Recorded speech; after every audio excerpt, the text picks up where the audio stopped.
Hi, I'm Matthew Carr, Chief Trend Strategist at the Action Club. Thank you for watching this episode of Market Trends. If you're new here, be sure to hit that subscribe button and turn on notifications so you never miss out on my best trading ideas, which I share here each and every week. Speaking of which, a few weeks ago, I talked about a company I really liked, GoodRx. Since then, shares are up more than 11% and are hitting new all-time highs. Well, today, I'm going to talk about a company in a similar business, GoodRx Holdings, ticker symbol GDRX. Chances are you've seen this company's commercials on TV. The company connects consumers with affordable and convenient healthcare and prescriptions. Its mobile app is one of the most downloaded apps of the past decade and has helped Americans save over $30 billion on prescriptions. So what makes this company so exciting? Well, its business model is really quite fascinating. It's kind of an arbitrage play on inflated usury and customary, or UNC, retail list prices pharmacies charge, and the pharmacy benefit manager, or the PBM, network rate. That is a lot of acronyms. So I'm going to just kind of water down all of this and just kind of hit the high points. The UNC rate is what a pharmacy demands to fill a prescription for an uninsured patient, right? The cash price for a prescription. PBMs are companies that manage prescription drug benefit programs for health plans, unions, government entities, and even large employers. These are companies like CVS Caremark and Express Scripts. The network rate is what they charge patients for a particular drug. Now, there are plenty of essays written about how and why the US healthcare system is broken.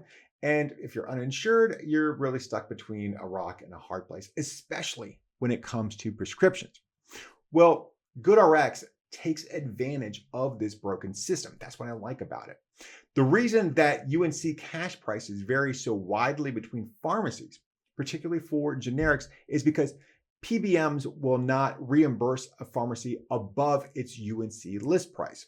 So this creates an environment where pharmacies jack up prices to like outlandish levels to ensure they're not going to be reimbursed less than what a third party would be willing to pay. At the same time, PBMs have a network of pharmacies that accept discounted pricing in exchange for access to health plan members. Well, the PBM network rate for generic drugs is well below a pharmacy's UNC list price. That means if a consumer can have access to that PBM network rate, then they can actually save a ton of money. Enter GoodRx. The company is partnered with major PBMs like Express Scripts, MedImpact, OptumRx, and others. It allows consumers to access those discounted PBM network rates for generics, sidestepping that wildly inflated UNC list price. That's the saving it offers consumers. And the reason insured customers are turning to GoodRx is they're able to tap into the PBM network rates of other providers. They can find a more attractive cost for a prescription than their plan offers and allows them to reduce their own out-of-pocket expenses. So how GoodRx makes money is the PBM charges the pharmacy a prescription or admin fee, and a portion of that fee is given to GoodRx for directing the consumer to that particular pharmacy. So the company is acting as an intermediary.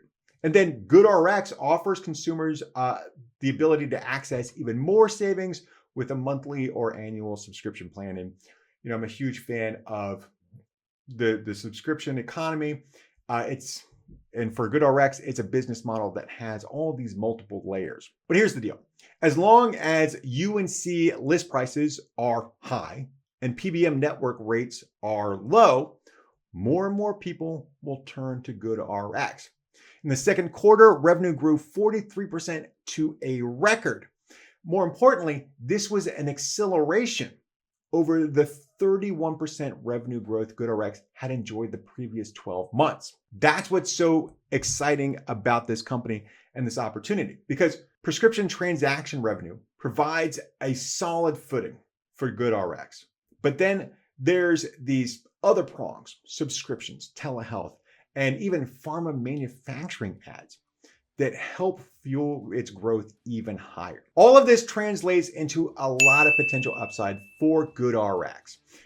Now, even better, shares are trading well below their 52-week high. There are millions of Americans that use GoodRx.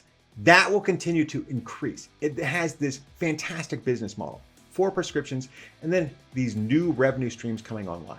On top of that, we're heading into the busiest time of the year for pharmacies with cold and flu season on the horizon. So this is definitely one I think investors should take a look at. Well, I'm Matthew Carr, Chief Trend Strategist at the Oxford Club. Thank you for watching this episode of Market Trends. For more information like this, be sure to go down to the description and sign up for my free e-letter. Until next time, here's the high returns.